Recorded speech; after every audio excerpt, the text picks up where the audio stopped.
Welcome to Prince Jordan House. Exercise number 1, 2, 3 and 4 non-stop dictation at 100 words a minute. Already uploaded YouTube channel Prince Jordan House. 80 words a minute. Be ready? Start. Sir, some days ago I had the honor of presenting to the House the report of the Planning Commission on the second 5-year plan. I presume that many members have read it since then, either fully or in parts. I have now the honor to move the following resolution. This House records its general approval of the principles, objectives and programs of development contained in the second 5-year plan as prepared by the Planning Commission. Those honorable members who have read this report have probably not found it very light reading.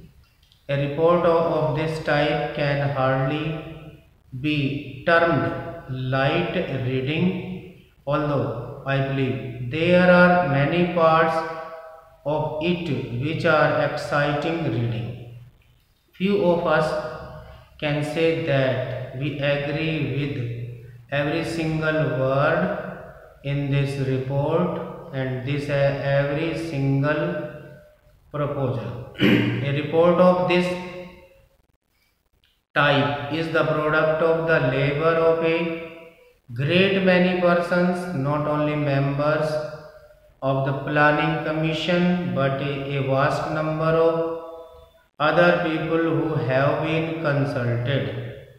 Among them are experts of our own country and of foreign countries and others representing various interests and professions in the country. As with all joint products, there is an attempt to meet different viewpoints. I hope this House will view the report as a whole, keeping in mind the unity of approach, objectives, methods and principles underlying it, and not so much the details. It is open, of course, to any honorable member to criticize or to make suggestions in regard to any part of the report, whether it be principles or details. But I submit that the important thing is to get hold of the main principles. I propose, therefore, to deal with the broad principles only. The subject of this report is obviously not only of the highest importance but something that produces in me very great excitement. It is an exciting subject because it deals with the future of 360 millions of people. To some extent, that future will affect the future of other countries and even of the rest of the world. It therefore becomes an enthralling and exciting subject. We are engaged in the shaping of the future of India. Surely there could be few subjects more exciting than this. It is therefore with a sense of the burden of history that I face this program. Next para. It is also with a great sense of humility, because however great and however competent we may consider ourselves, we are small in relation to this mighty theme of building up our country and taking its millions of people forward during the next 5 years. These 5 years are only some kind of a period that we fix for our convenience because there are no isolated periods in the march of a nation. It is a continuous march. We must really think in terms of even longer periods and in terms of several 5-year plans. This is the second. Nobody thinks that at the end of the second plan, we shall have been at the end of our journey. There is no journey's end when a nation is marching. Leaving out the ultimate ends, even such a goal as we envisages, the objective of a socialist pattern of society is not going to be achieved at the end of the first 5-year plan or the second. It may require 3 or 4 5-year plan periods before we can say with some confidence that we have very largely achieved it. Therefore, we must keep this large perspective in view. In planning especially, we are apt to forget the larger perspective and lose ourselves in some particular aspect which is of importance and yet which may very well come in the way of the larger perspective. For example, take the question of regional development. We are all agreed that there should be a uniform development all over India. We are all agreed that disparities, not only as between individuals in regard to income, but as between the various areas in India should be removed, that there should be equality of growth and opportunity all over India. But if we start applying that principle regardless of the other objectives and perspectives, we may spoil the whole plan. We may not have very much to give to any region. Therefore, in looking at the 5-year plan, we have to think really of several 5-year plans. That is why it is becoming more and more important that we should, in addition to the period we are dealing with, have a longer perspective in view. The second 5-year plan necessarily deals with what might be called material objectives. They are very important because it is on the basis of certain material achievements that we can build other achievements. The plan deals to some extent, no doubt, with culture and like matters. Nevertheless, it confines itself chiefly to material advance. That does not mean that we attach no importance to other aspects. Stop. Next, exercise number 3 and 4, 100 words a minute. Be ready.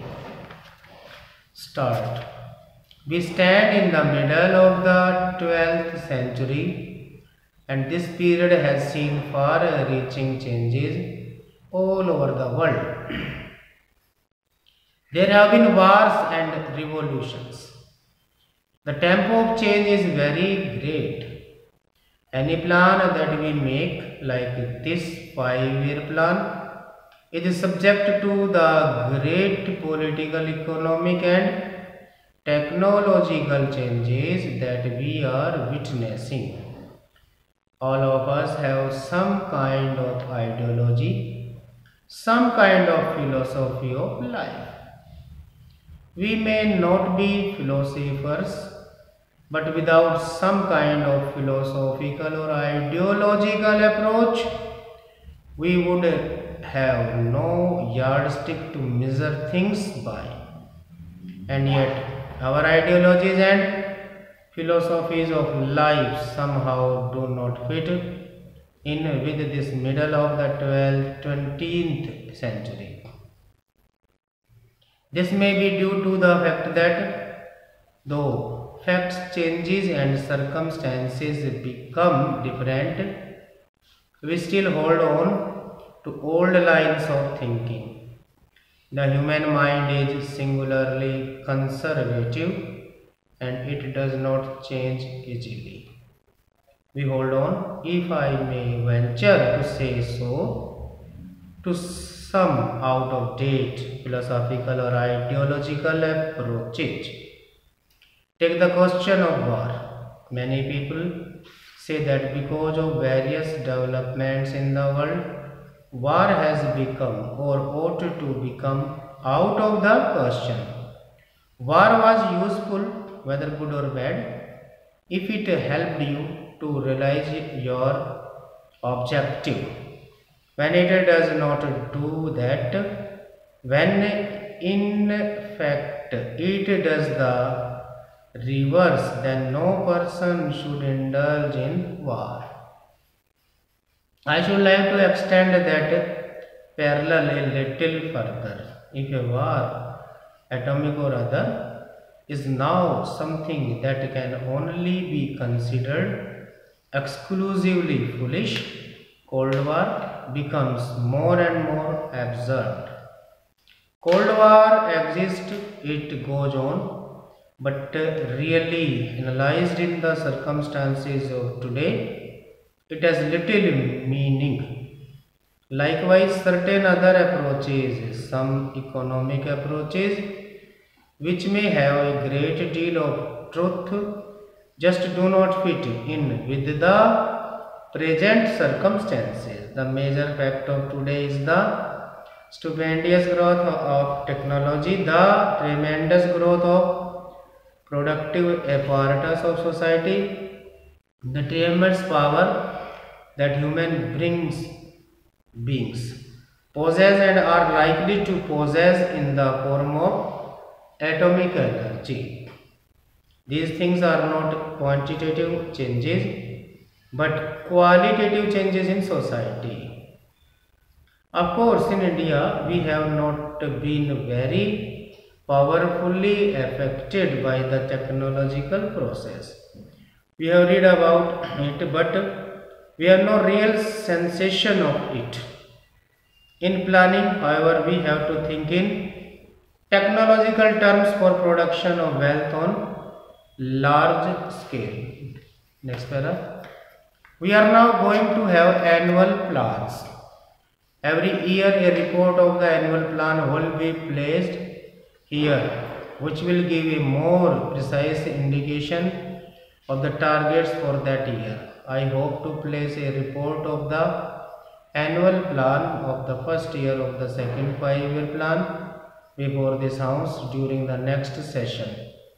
We have said that our objective is a socialistic pattern of society. I do not propose to define precisely what socialism means in this context because we wish to avoid any rigid or doctrinaire thinking. Even in my life, I have seen the world change so much that I do not want to confine my mind to any rigid dogma. But broadly speaking, what do we mean when we say socialist pattern of life? We mean a society in which there is equality of opportunity and the possibility for everyone to lead a good life. Obviously, this cannot be attained unless we produce the wherewithal to have the standards that a good life implies. We have therefore to lay great stress on equality, on the removal of disparity, and it has to be remembered always that socialism is not the spreading out of poverty. The essential thing is that there must be wealth and production. There is a good deal of talk about ceilings, and one naturally tends to agree with it because one wants to remove disparities. But one has always to remember that the primary function of a growing society is to produce more wealth, otherwise it will not grow and one will have nothing to distribute. If in the process of fixation of ceiling or in any other method of producing some kind of equality, you stop this process of wealth accumulation, then you fail in your objective.